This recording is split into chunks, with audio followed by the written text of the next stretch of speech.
আজকে তোমাদের জন্য নিয়ে চলে এসেছি মাশরু খাড্ডি।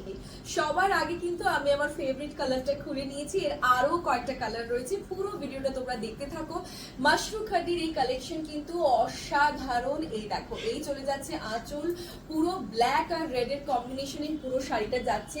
রেড কালারের এই আঁচলের সাথে দেখো জারির কাজ রয়েছে, আর তার সাথে কিন্তু রয়েছে মিনেকারির ফ্লোরাল ওয়ার্ক। পুরো পাড়টা এইভাবে যাচ্ছে, রেড কালারের পাড়, তার সাথে অতি সূক্ষ্ম সূক্ষ্ম মিনেকারির কাজ রয়েছে। অল ওভার বডিতে কিন্তু এইভাবে পুরো কাজটা যাচ্ছে, আর তার সাথেও কিন্তু রয়েছে মিনেকারির ছোঁয়া। পুরো বডিটাতে কাজ রয়েছে। এই চলে যাচ্ছে ব্লাউজ পিস, পুরো রেড কালারের ব্লাউজ পিস, তার সাথে কিন্তু এইভাবে জারির বর্ডার চলে যাচ্ছে। এই চলে যাচ্ছে পুরো শাড়িটার লুক। দেখো কি অসাধারণ একটা গর্জিয়াস কালার, পুরো gorgeous party wear colour. Wedding season চলে এসেছে, বিয়ে বাড়ি, রিসেপশন, পার্টি সবকিছুতে কিন্তু তোমরা এই ধরনের একটা সুন্দর কালেকশন রাখতেই পারো। পছন্দ হলে অবশ্যই কিন্তু স্ক্রিনে দেওয়া নাম্বারে ঝটপট তোমরা বুকিং করে নাও।